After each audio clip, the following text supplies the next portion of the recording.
uppercut, leave you laid out on the floor. Try to duck and roll, hit and miss, now you counting stars. Should've practiced more, should've hit the mask, get out there more. Claim that you're the best.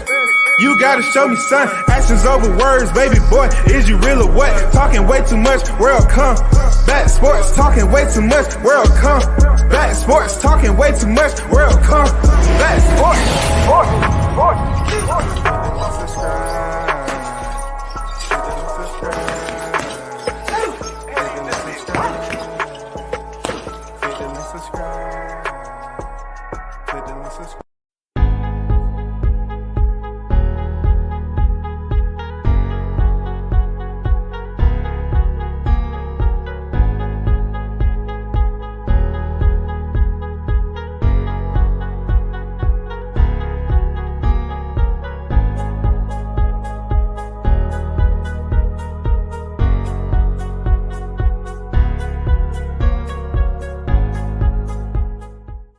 Once again, you're tuned in to World Combat Sports. This is an alert. You heard it here first.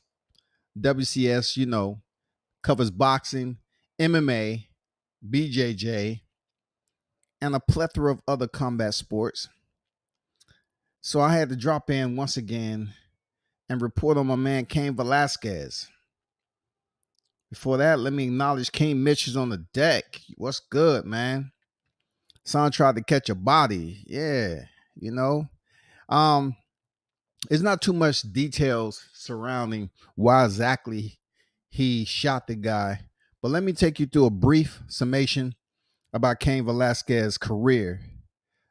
His career, as we know it, his record is 14 victories, 3 defeats.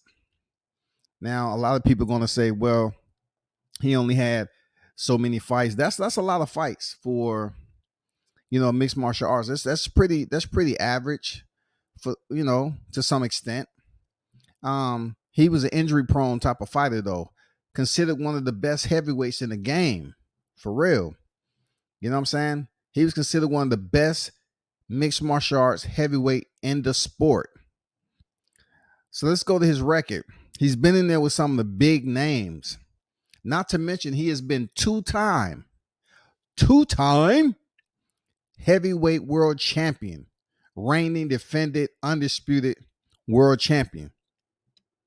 He's been in there with the likes of Czech Congo, Ben Rothwell, Antonio Rodrigo Nogueira, Junior Dos Santos, Antonio Silva.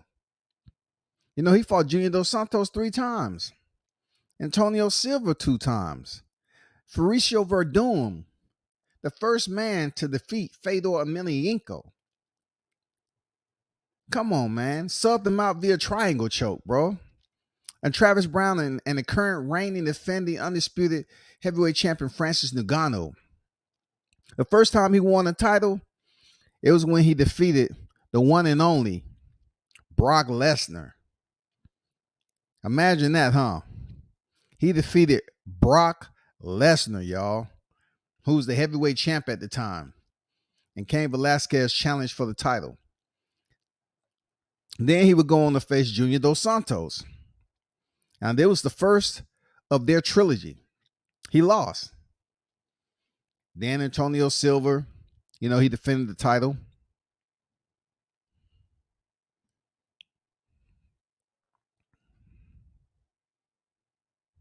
Oh, somebody texting me. Hold on for a second.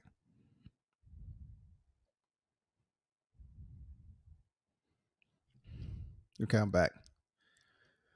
So he went on and attempted to defend the title after he beat Brock Lesnar, and he lost to Junior Dos Santos. All right. Then he went on to fight Antonio Silva, and he stepped in the ring with JDS again. This is what I like about the UFC. They give opportunity. Even though you lose a title fight, they give you the opportunity to fight for another one. He goes in there not too long after losing to Junior Dos Santos in 2011.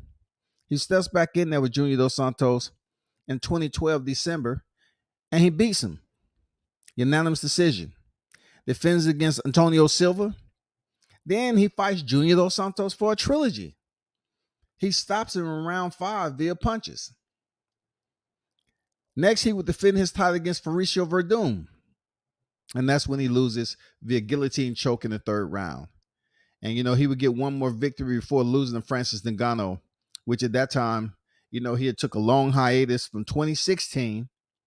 From July 2016, he had returned to the cage in February 2019. By then, he was hoping and wishing, but he wasn't the same guy. Let's get to the crime in hand. All right. Former UFC champ Cain Velasquez was arrested on Monday, February 28, on attempted murder charge, according to TMZ. Details surrounding the incident are still unclear, but police say Velasquez was arrested following a shooting in San Jose around 3 p.m. Pacific Standard Time. The incident happened near Monterey Highway and Bailey Avenue in the Morgan Hill area. The only details known are that one person was shot and the other one was arrested. That's putting it simple, huh?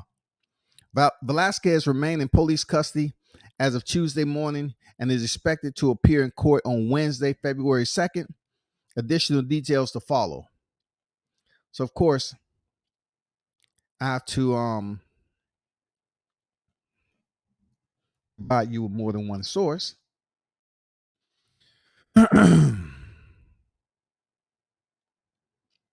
Because I have to give you allow you to have the understanding on how different reporting segues speak on something.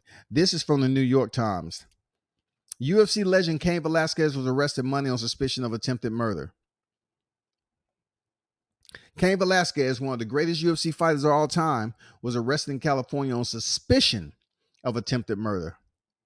San Jose police announced on Tuesday that Velasquez was arrested in connection with a shooting in which an adult male was hospitalized with non-life-threatening injuries. The motive and circumstances surrounding the incident are still under investigation at this time, police said. So from what I'm hearing is that it was non-threatening injuries and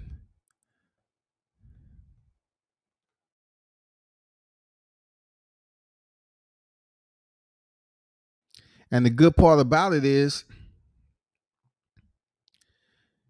it seems like the guy's going to live and Cain Velasquez won't be spending years in jail for attempted murder.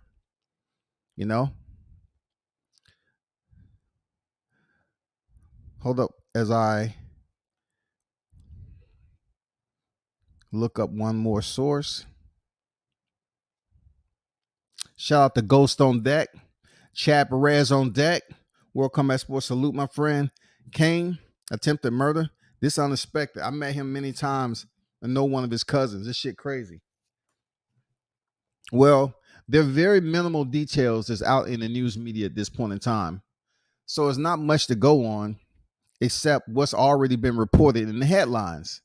Once again, we're talking about fighters or whatever the case. You never know what somebody could have did.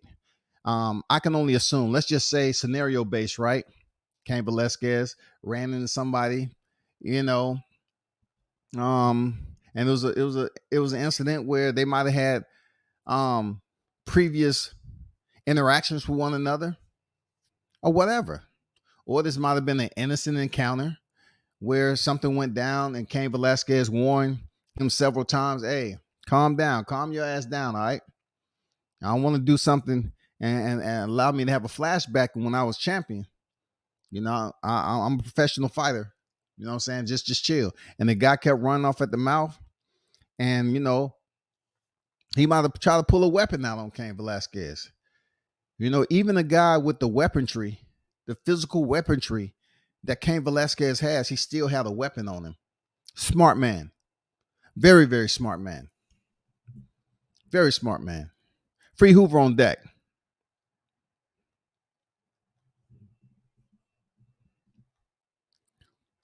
So, Ghost, how long have you known Cain Velasquez then?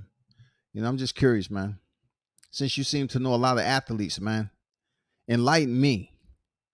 Enlighten me. How long you known this warrior? Two-time heavyweight champion. It goes on to say Cain Velasquez, before his fight against Francis Ngannou in 2019, getting his hands wrapped, coming back from injury, trying to do it again, trying to become three-time heavyweight. He has been held without bail, so they didn't give him no bail. They did not give him any bail. This is California, though. Velasquez has a two-time heavyweight champion in the UFC. Was a two-time heavyweight champion, like I said. He defeated Brock Lesnar to win the title at UFC 121 and Junior Dos Santos at UFC 155 in 2012 to regain it.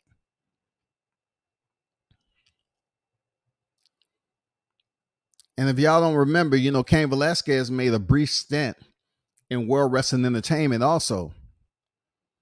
You know what I'm saying? He did make a brief stint over there. It seemed like he was going to, wild out with his luchadorians and have a World Wrestling career, World Wrestling Entertainment career after his professional fighting career, because he was just injury prone, man.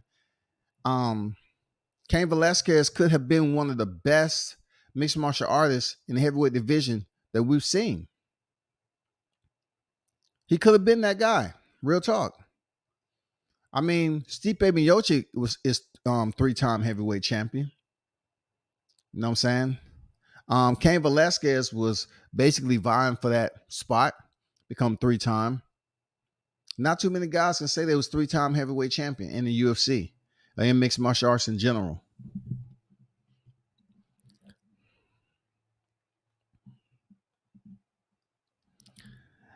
Go say, man, prayers for DC. His mother passed away, and now his best friend. Oh, shoot. Thanks for that info, man. Shout outs to Daniel Cormier, man. Shout out to Daniel Cormier. His mother passed away. You know what I'm saying?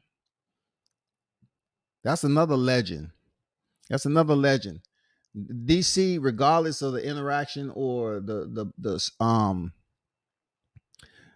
broken rivalry between him and John Jones, he still was a legend for what he was able to do. You know what I'm saying? He became a two-division world champion from light heavyweight to heavyweight. He was the first one to do it. When I say that, he was the first light heavyweight. Okay, we all know Conor McGregor was the first one to do it. All right, he became featherweight and lightweight world champion first. All right, but DC was the first one to do it in light heavyweight to heavyweight. Great accomplishment. Before that, Manu Nunes did it in the female division. You know what I'm saying? Bantamweight to featherweight. And then, of course, one of my favorite fighters in the cage, Henry Cejudo, was able to do it at flyweight to bantamweight. You know what I'm saying? But thanks for that info there, Ghost. Bruce Goes, Boxing Jazz, and more on deck. What it do, OG? How you feeling? Great live today, man. Great history. Great reflection on history of the one and only Cassius Clay, Muhammad Ali. You know what I'm saying? Float like a butterfly, sting like a bee.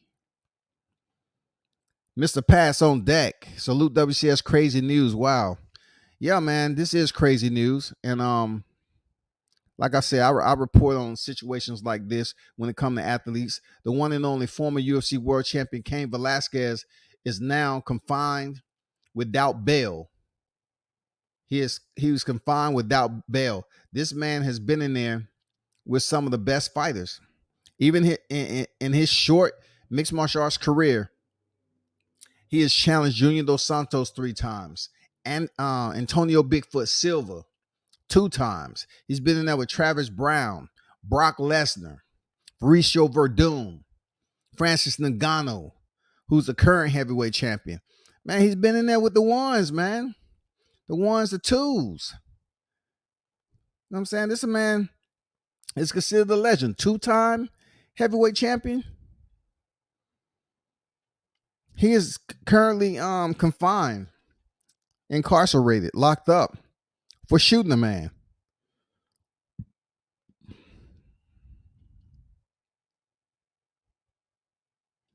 I'm trying to look for another article. They say very little is known. This is yahoo.com about the shooting at this point. What we do know is that it took place on Monday at 3:14 p.m. Pacific time near the intersection of Monterey Highway and Bailey Avenue, which I pretty much put out there earlier. So let me bring something else up that you all might want to take a look at. You know, this is another clip that's out there. You know what I'm saying? It said units are currently at the scene of a shooting near the intersection of Monterey Highway and Bailey Avenue. One adult male, at least once, transported to the local hospital with 9 life-threatening injuries.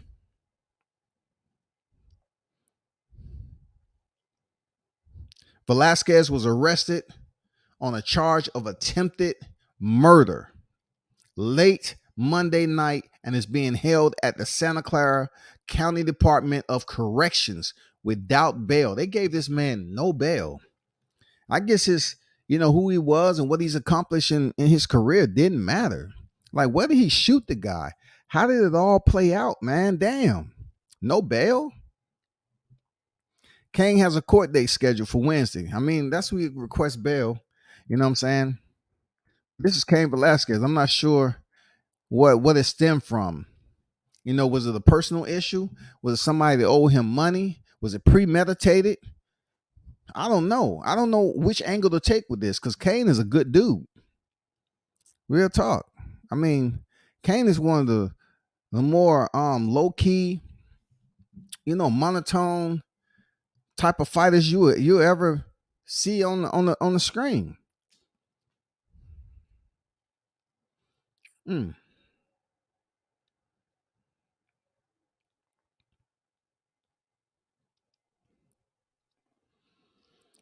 Ghost say, from my experience, he is usually a calm and polite person. Wasn't expecting this for sure. I hope all goes well for bro, and I pray it ain't what it seems to be. I know Ghost mentioned DC's mother passing, but also DC and Cain Velasquez are best friends, so to speak. You know what I'm saying? Not only that, let me tell you how unselfish DC was. DC fought at light heavyweight division so his boy Cain Velasquez can contend in heavyweight because he was never going to fight him. That was his friend. You know what I'm saying? DC really had problems making weight for a minute, on the back end of his stint at 205. Just all because, the allow Cain Velasquez to do what he do. So when it got to a point where Cain Velasquez wasn't returning to the cage, injuries and so forth, DC decided, it's time for me to move up and face Stipe Miocic. And we all know the deal with that. The rivalry, the preliminaries or the pre-stages to a rivalry between him and John Jones was almost materialized. Almost. All DC had to do was just win one of the first 2 matches. One. But Jones was just his alpha at 205, right? And then I'm looking at it like, was DC just cutting weight and that kind of hindered his performances? Because he moved up to heavyweight and fought Stipe Miocic, and that turned into a trilogy. DC knocked Stipe out the clinch with a right hook. In the first round, y'all. So I'm thinking to myself, like, I wonder what would happen to DC fought a heavyweight long before then. What he could have did. But everything happens for a reason, because he was able to become champion, even though, John Jones was, out of the cage, being suspended. He ended up, picking up the chip. He's supposed to fight Anthony Rumble Johnson at one time. John Jones were, and that fell out. So Rumble ended up fighting DC. DC subbed him out. And what's the crazy part about it is that DC subbed out Rumble Johnson twice with the same submission, y'all. RNC. He made him quit. It's crazy. Crazy, man. Not too many people have Rumble Johnson at that weight twice on their resume, but DC does. And then he will fight Stipe Miocic in a rematch, and he would lose. You know, Stipe started going to the body, and then he fought him in a trilogy because it was a rubber match. You know what I'm saying? It's only right to rejoin the fighters in the trilogy, and Stipe Miocic beat him again. So I just wanted to get that little insight as to how close Cain Velasquez and DC was, because this man competed at a weight that was hard for him to balance the scales with, and that was selfless of him to do that shit. But I know he's feeling some type of way, man. I'm sure he went up there and did whatever he can do for his boy Cain Velasquez. I'm pretty sure he know the whole story. I'm sure of it, bro. If anybody know the story as to why Cain Velasquez shot this dude, I can assure you that DC probably knew about something, if it was ongoing or whatever, as to why this guy was shot. We're talking about Cali, baby. It's a lot. They you know, in certain situations, certain areas, it's different. You know, I mean, I can come up with 100 different scenarios, and they can all be wrong, because I'm not privy to the inside details of what went on with Cain Velasquez, man.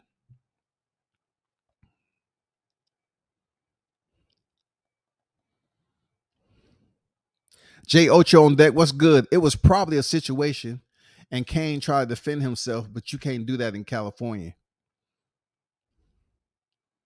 No bail. That's tough. Hell yeah, it's tough, man. To caveat what you said, I really don't know the fine details like that, brother. Like, even if your hands are considered weapons, it's good to have another one, a third one, and a fourth one that's not attached to your body. In California, you go to jail for defending yourself. Well, to a point. To a point. Yes, they're basic brothers, but I do know what you're talking about, J. Ocho. I do know. I do understand what you mean. Cain on some roadway shit. I don't know, man. Why would he be on some road rage shit? I don't know. Why you just don't get out and just throw hands? I mean, we're talking about a highly skilled, decorated UFC mixed martial artist, 2-time world champion. The guy must have had a weapon already or something. I don't know. DC moved down because Cain was going to be a champ at heavy. DC was undefeated at heavyweight at that time. I didn't really want to make it about DC, Ghost, but appreciate that tidbit of information. Appreciate the education. You know what I'm saying? I do truly understand DC came from a neighboring organization over to the UFC undefeated. He was wrecking heavyweights, Josh Barnett to include. You know what I'm saying? DC was undefeated when he stepped into the UFC. And his reason for step down was just as Ghost said. He did it for his boy Cain. But when DC came over to the UFC, he was undefeated. And that dude was a problem. Short, round, soft body with mad skills, with a wrestling pedigree. The good thing I like about DC is that he worked on his boxing. You know what I'm saying? DC worked on his boxing. He already know he was a high-level wrestler. He worked on his fucking boxing. You know what I'm saying? The only thing that failed him at that time was, you know, he ran into John Jones, who could wrestle just as good, no jiu-jitsu, and he had much more extended limbs. His legs was longer, his hands was longer, and he was a much better fighter. You know what I'm saying? And in my opinion, DC was the better fighter second time around too. Just mentally right and lost that fight. And this is one of the later end of his career, one of the all-time greats. Yeah. If you're talking about wanting to fight against John Jones, because he definitely didn't win the last fight against Stipe Miocic. Stipe Miocic stopped Daniel Cormier twice in the second and third fight. Their rematch and the trilogy, he stopped them. When I took driver's ed, the lady constantly preached defensive driving. You avoid a lot of these situations. Man, shit, not down in the A.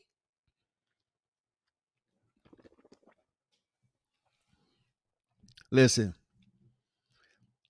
some people get mad at you for what they assume and thought you did when you're not even paying them no attention. You know what I'm saying? They think you did something, or they driving so fast, not paying attention, and they do something, then they get mad at you for their actions. Anthony Jones said, "What's good, Anthony? On deck, man. What up, fam? I hope Cain win the case. Hopefully it was self-defense." Yeah, always, man. Cain's a good dude, bro. Cain's a good dude. DC said, "I wish they'll let me in the other room so I can spit in your face." John Jones replied, "You know I'll literally kill you if you did that." Yeah, man. Yeah, man. I mean, John Jones let him know what it was, man. Come on, man. John Jones let him know what it was. These two had a real life rivalry.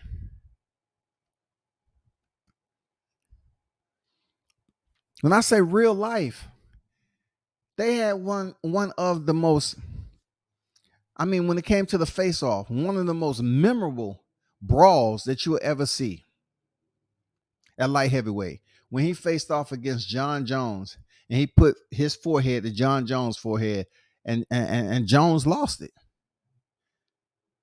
One of the most memorable brawls you'll see in the face off, man. Seriously. And then, two fighters who reenacted that at the ceremonial face off was Rumble Johnson and John Jones. You know what I'm saying? They faked like, they was gonna do the same thing that happened in the DC, but that fight ended up falling out because Jones was suspended again. But you're right about that, Mitch. Now, second Stipe, DC was winning most of the fight, abandoning his wrestling and clinch work. He later spoke on it too. And the third was a split decision loss on short notice. I could have sworn DC freaking stopped him, bro. But I'm human. Let me check this out, man.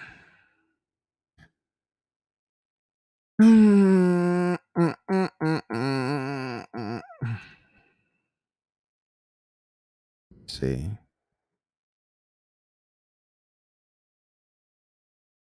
I didn't look, it was a good fight. It was a good fight in the rematch.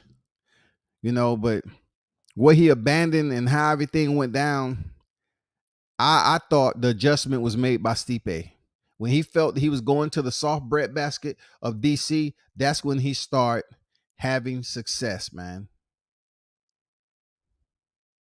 And you're right about the third one. I thought he stopped him, but it went to a unanimous decision. So salute the ghost. I thought he stopped him in the rematch in the trilogy, but the rematch he did, but the trilogy he lost via decision. But both of those fights, Stipe went back to doing the exact same thing. You know what I'm saying? I thought he fought a much better fight in the trilogy, in my opinion, because this is a trilogy. I thought he fought a smart fight. But salute the ghost for the info. Um,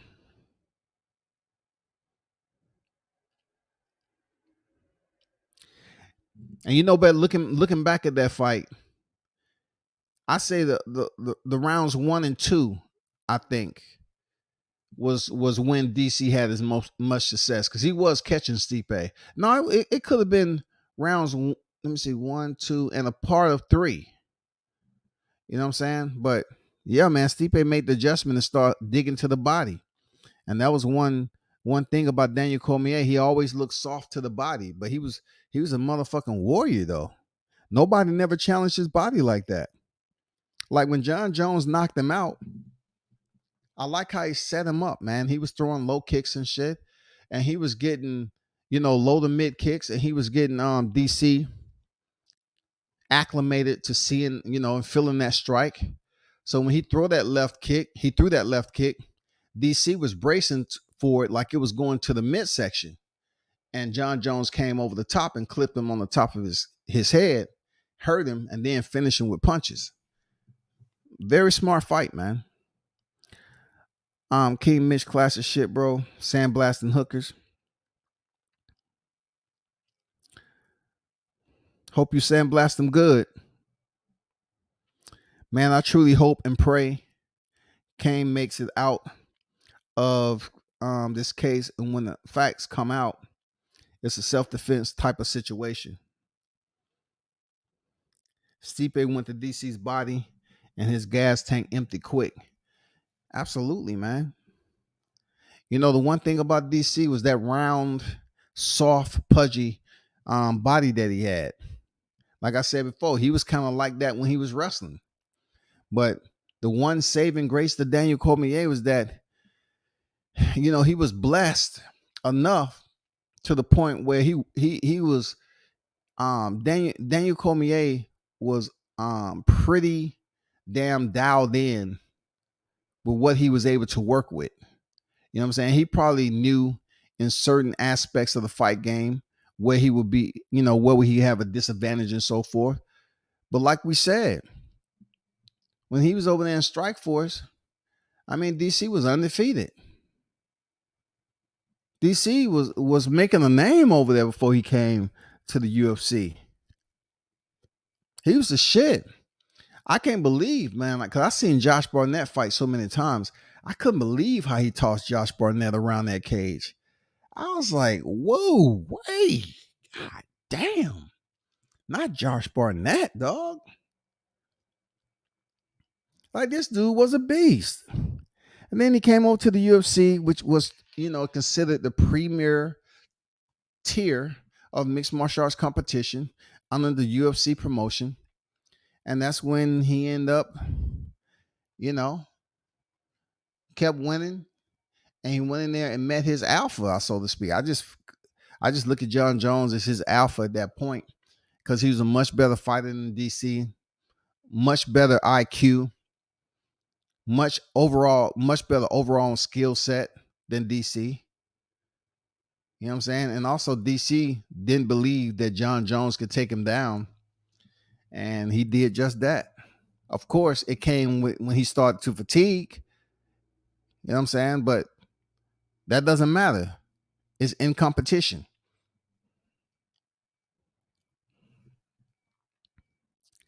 DC got overconfident and Stipe stopped his ass. That's all that happened.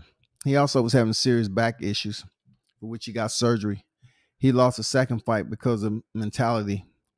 Third, that was a short notice loss, but we weren't even in shape. I look at it like, if he's gonna step in there for a trilogy for the title against a fighter that he knows, you know what I'm saying? Either you step in there and try to win or not. I mean, it's like no excuses at that point, because if he took the fight on short notice and went the distance, then something benefited him. Something benefited DC. He went the distance. He didn't get stopped.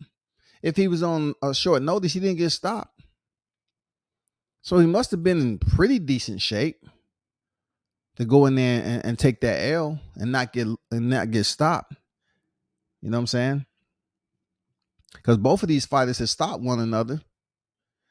Stipe was stopped in the first, DC in the second, and then they both went to a decision in the third. And even at that, he arguably won that fight. And I was surprised no points was taken from Stipe for those nasty eye pokes.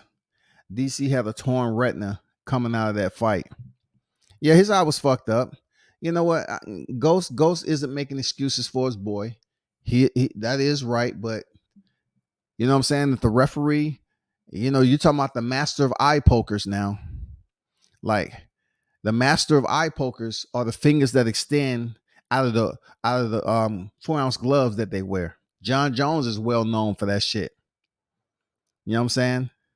I know Rumble Johnson, when he was fighting at a lighter weight class, he was poked in the eye bad, and he was out for a minute. I'm not sure who did it. I think it was Josh Koscheck. I'm not sure. But yeah, them open finger gloves, man. Yes, always gonna be eye pokes, man. Always. And this eye was fucked up now. Every referee is different. You know how them damn referees was as they were starting off over there. Them motherfuckers all over the place. You know what I'm saying? Herb Dean, they got mad at him sometimes. Steve Maligati. Oh my God, dog. Ray Beltran, he stayed neutral. He balanced a little bit. You know what I'm saying? As long as he keep his beard tied up. But simplify to the brother.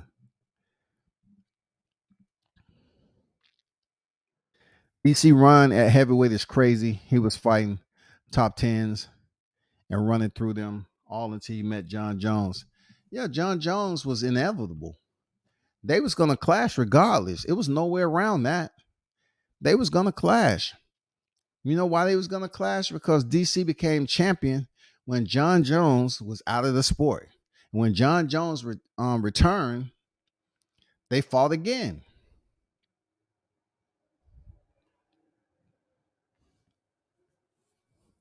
That was the wild part about it. But what's positive, like what's the illuminating halo to this situation with DC is that even though he wasn't able to become victorious in both of his ventures at 205 and heavyweight, he was still able to become champion, the first one to do it from 205 to heavyweight in each division the right way. No one can dispute that. No one can say DC was doping. He was on pads. He was suspended. None of that. You know what I'm saying? Like DC honestly gained his reputation and legacy the right way. And not only that, he did it in a sense where if you look on his resume, check this out. I know this about his boy Cain Velasquez, but he ain't getting out anytime soon. So it's not gonna matter if I sit up here and talk about his best friend or not. But y'all already know I reported on it's look, it's not really going to get any different with Cain Velasquez at this point until tomorrow. Check this out while we on it. While we on it, let's check this out right quick. Let's look at DC's resume, right? Look at this shit now. Let's go back down. That's his Olympic shit, right? Strike Force, he's working his way up. Gary Frazier, John Devine, Lucas Brown, in another neighboring organization. King of the Champion, Tony Johnson, Jason Riley, Australia. Then Strike Force Challengers 13, Devin Cole, Jeff Monson, if you remember who he is, all the old school mixed martial arts heads. Antonio Silva, Strike Force. Josh Barnett, Strike Force. You know what I'm saying? Dion Starling, Strike Force. Then his first opponent coming over to the UFC in 2013 was the man Frank Mir, dog. A BJJ motherfucking killer. His first opponent in the UFC was Frank Mir. Frank Mir. Another fighter that fought some of the best. And then he fought Roy Nelson, who at the time, a guy who had one of the biggest stomachs in the damn mixed martial arts arena, but he had dynamite in his hands until the fight game caught up with him. And that was a wrap. He beat him unanimously. He went and fought Patrick Cummins, who was another wrestler right here. Patrick Cummins, who's another wrestler. They had somewhat of a history together.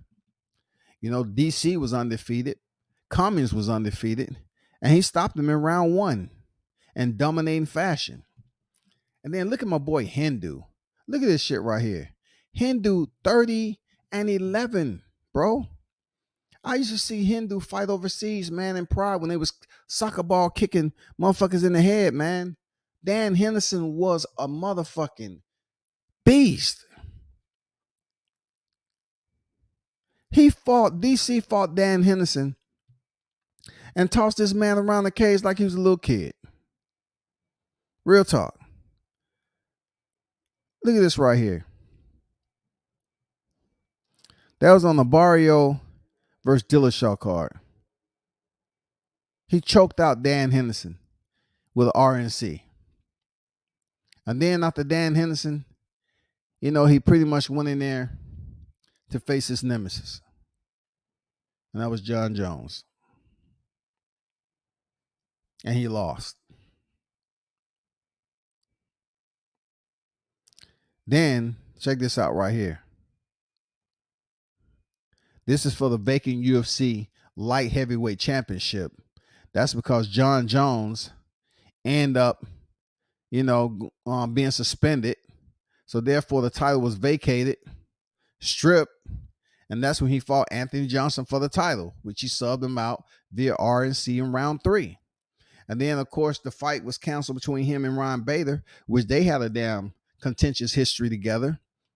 So he fought the one and only Alexander Gustafsson, man. Now, this is one of DC's, dude, this was a tough fight. This was a tough fight, dog. Alexander Gustafsson was a tough go for anybody. He defeated Alexander Gustafsson, y'all. Defeated Anderson Silva, y'all. Stepped in there with, look, John Jones canceled again, in trouble, and Anthony Johnson. So he stepped in there with Anthony Johnson again, and subbed him out in round 2 with an RNC again, like I mentioned earlier. John Jones returns, and this is when he defeats DC in their rematch, but yet they rule it a no contest because John Jones popped with picograms. And then he went on to face Volkan Ozdemir, right? Volkan Ozdemir, champion, light heavyweight champion. They reinserted the belt back to DC, right? And Volkan Ozdemir was an upcoming rising guy in mixed martial arts who had a lot going for him. Real talk. And DC shut his ass down with GMP. Shut him down in the second round. Then he went in there and changed. Look, he changed levels, y'all. Check this out. Champion light heavyweight, beat Ozdemir, vacated the title because I don't know if y'all know the story behind this, but he vacated the title because John Jones was coming back. So Dana White was like, okay, either you're going to defend the title. Look at this. 2017, John Jones suspended. 2017, going through all that shit. Now he's set to come back sometime or another. And DC decided, I don't want to fight this guy no more. I already had a history. I lost twice. He's a dirtbag. I don't want to fight him. So he vacates the light heavyweight championship and moves up to heavyweight. And that's when he knocks out Stipe Miocic, who's the current reigning defending, because this is going to say challenger. So he was a challenger right here. He knocks out Stipe in round 1, man. Then he goes up here and fight Derek Lewis, who is one of those guys who's had ample amount of time to become a champion. And, give it up to Derek Lewis to continue to improve. I was shocked that he lost the Bam Bam Tuivasa. I didn't understand that shit. And then, the last 2 losses of his illustrious career is Stipe Miocic in the rematch and the trilogy. You know what I'm saying? Shout out to Daniel Cormier, man. Motherfucking legend. Shout out to DC.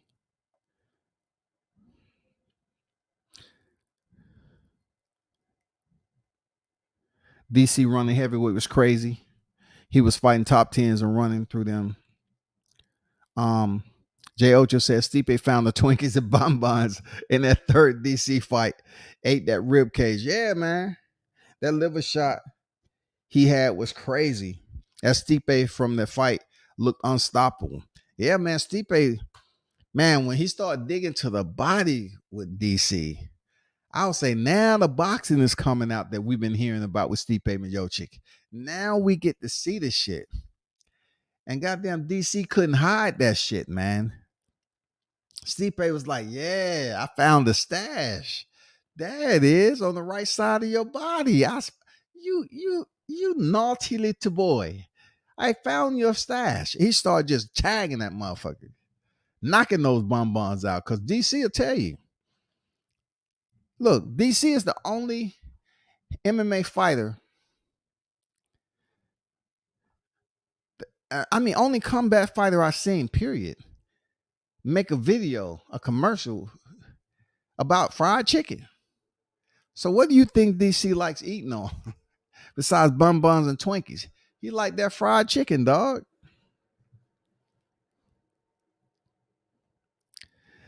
As great as Jones is, for me, he is one of the biggest what ifs in sport history.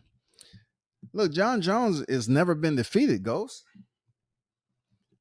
That is my numero uno fighter in mixed martial arts. He's never been beaten. John Jones can come back, and Dana White allow him to step back in immediately for a title shot. Like, come on. You can't dispute John Jones' resume. It ain't no what ifs with that. Like, what ifs, how long he would have reigned at light heavyweight before he took the opportunity to go to heavyweight. I mean, he would have reigned for a long time. But, with the drugs and everything, what he's doing behind the scenes, that's the only what if. Like, if he wasn't a cokehead, if he wasn't out there drinking and doing shit, how well he could have performed when he maximized his training ability. Being this well documented that he was doing recreational drugs out there shit and getting in trouble drinking and stuff like that. John Jones had even said that some of them fights, a lot of them fights he wasn't even training for. He wanted to challenge himself. He wanted to see if he can come in there with minimal training and defeat guys on this level. That's the narcissist type mentality that John Jones had. He spoke on that shit. He said, I want to see how good I was. A lot of these fights I didn't train for. I wanted to see how good I was. Like, this is a dude who look at himself in the mirror and really have a conversation. He'd be like, yeah, I'm the shit. And then he'll say it again. No, I'm the shit. Like he talking to his reflection. No, we both the shit. I can see John Jones having a conversation with himself in the mirror like that. I'm the baddest man on the planet. No, I'm the baddest man. Now we'll agree to disagree. We'll agree to agree that we're both the baddest man on the planet. John Jones was a bad man, dog. I don't know. Following his recent situation with pissed off local authorities that he had butted a paint job, he had butted a vehicle, and they got upset. Oh, for sure. And he never ducked a soul. DC got one of the craziest resumes in the history of the sport. DC is one of the best resumes. And this is Frank in 2013. That's crazy. Name to have on your resume, especially for a guy whose biggest strength was wrestling. Yeah, man. Frank Mir was a professor when it came to the ground game, the BJJ. A very astute, articulate type individual who can explain the dynamic of what you're watching. That's why I tell people all the time, like, I just don't sit up here and just study boxing. Right now, I've been paying attention and continue to expound my knowledge in the BJJ trials heading to the ADCC World Championships. I've been familiarizing myself with a surplus of fighters who's on the come up, who's considered some of the best rising stars in the BJJ game. You know what I'm saying? I've been learning more about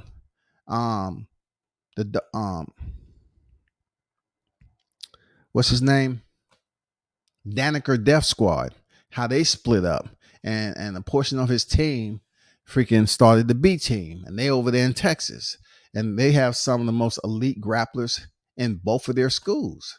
You know what I'm saying? Mike Musumeci. You know what I'm saying? Gabriel Sosa. You got Gordon Ryan, Andre Galvayu. I mean, the list, Robert Hernandez, Nicky Rodriguez. It's just so many. You got the Rotolo brothers. Yeah, man. I studied the BJJ shit too. They're in the process of having the trials of championships to qualify for the ADC. ADC is a big deal. Look, I know it's kind of off topic, but man, I'm telling you, the I just recently covered the F2W Fight to Win BJJ competition down in the ATL. It wasn't my first, but I really would like to go to the ADCC championships. When you talk about a different type of crowd, oh my God, dog.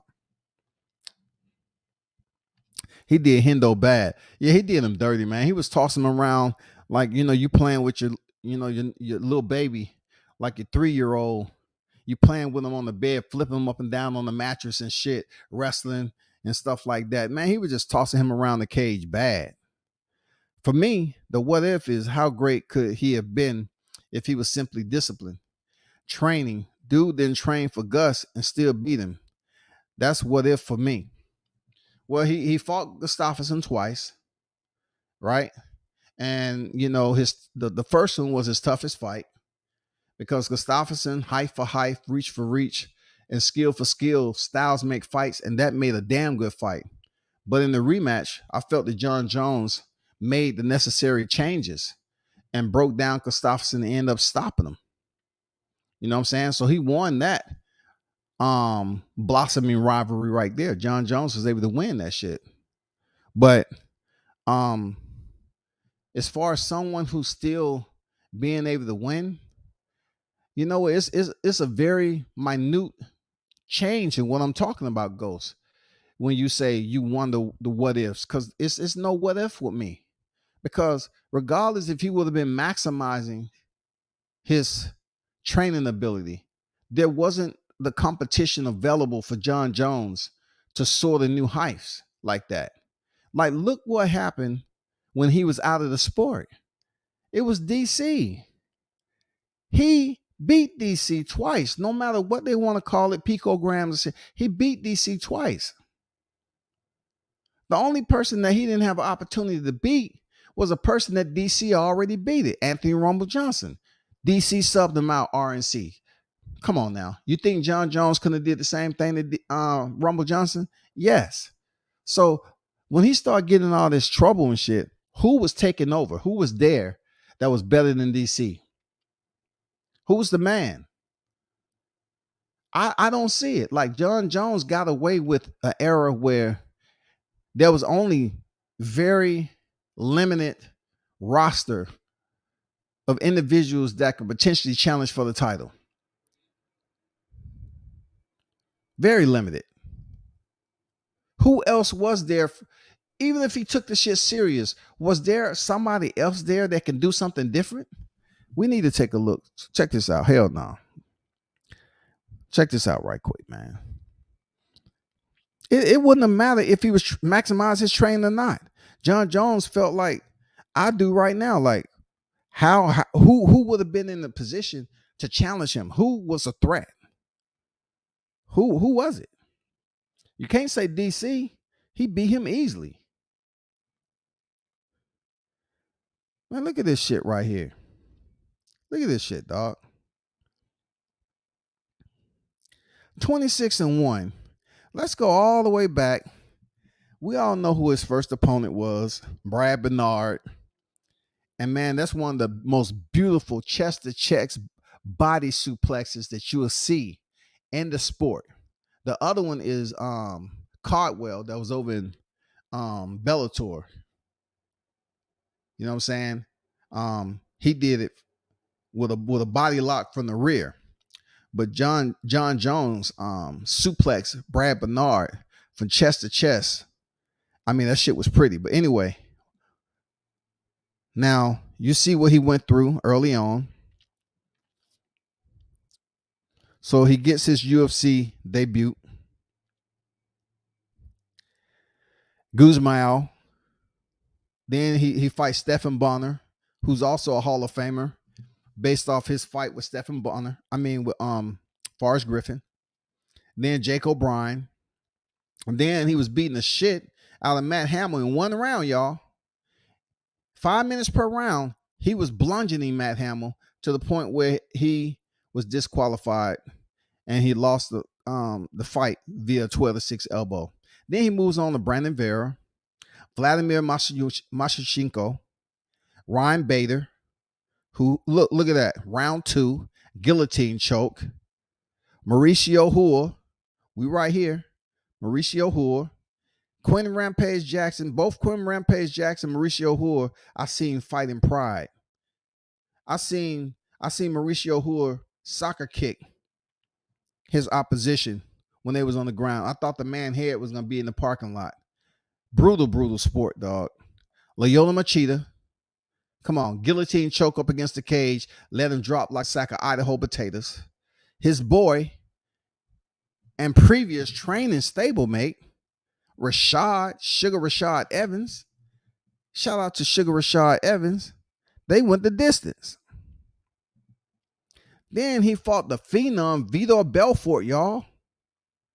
Look at his resume. Who else was it for him, even if he was fucking up? There goes. Who was it? Look at these names. Chael Sonnen, dog. Alexander Gustafsson. Look at all these people. You think Glover Teixeira would have did it? Well, he goddamn, this shit was canceled. He went back in there, unanimous decision, loss. I mean, win for him. Loss for Glover. DC, counsel Anthony Johnson and Daniel Cormier. Came back against OSP, unanimous decision.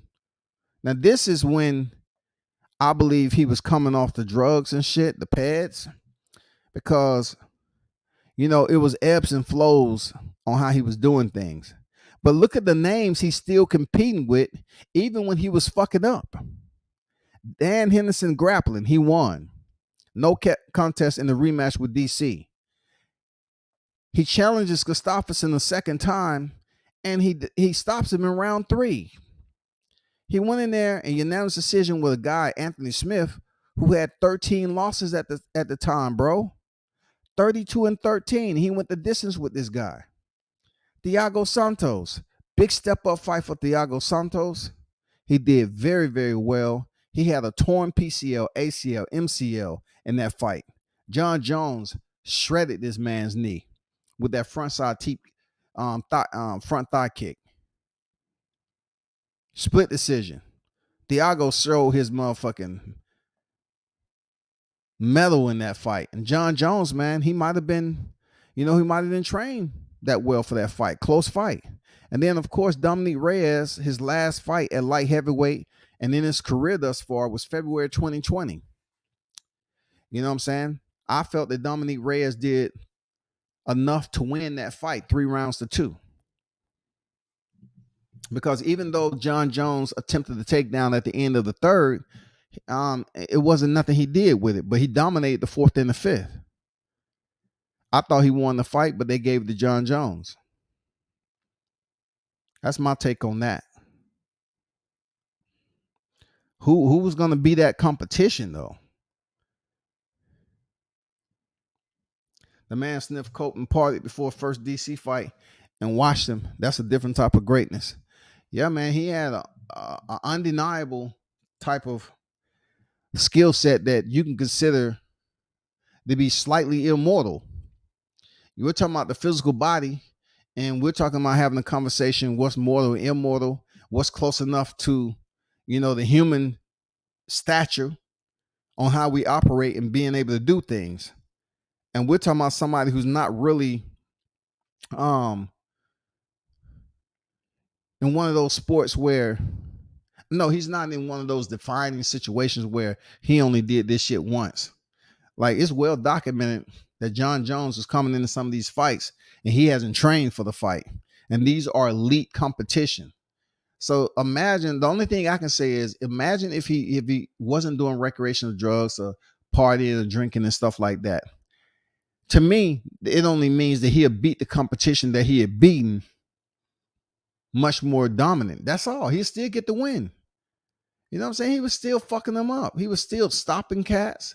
Every now and then he was going to unanimous decision, but he was still getting it in. He was still getting that shit in, bro. I mean, it wasn't even enough competition there for John Jones to change levels. You know what I'm saying? For him to be considered one of the greatest athletes, the GOAT across the board, when they start comparing you in, global athletes, period. Like, that is the only what ifs that I would place upon him. You know what I'm saying? It was any title that I can give him, for them to give him that notoriety like they give Muhammad Ali. If John Jones could have stayed in the saddle long enough and defeated these guys and moved up to heavyweight and had a run in heavyweight for a good stint, I think people be talking. And then if he never would have lost to Matt Hamill, even in a DQ, I think people would be looking at John Jones and saying, this is one of the best athletes globally that we've seen. Because his resume, with all the damn deficiencies that he has, is still legendary. It's also still Hall of Fame, regardless. He's already in the Hall of Fame, regardless, regardless. He's that dude. Not too many people can do what John Jones was able to do, but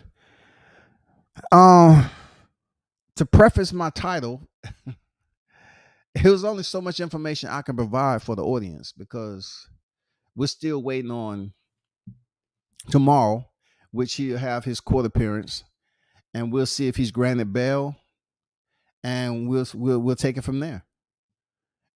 For those of you just tuning in, one of my favorite fighters, Cain Velasquez, is locked up right now for attempted murder. He's a former 2-time heavyweight world champion. He is one of the best friends, good friends of Daniel Cormier, a 2-division world champion and multi-time world champion. And like I said before, I don't know who did what. I don't know if Cain Velasquez was the instigator or the individual who was shot. I don't know if he provoked it or Cain provoked it. We don't know if it was premeditated. None of that shit. All we know is they felt that Velasquez should be arrested, and they executed and put him in the silver bracelets, and that's where he at. All right. Until next time, people, turn up and tune in to World Combat Sports. Appreciate y'all pulling up. I'm out.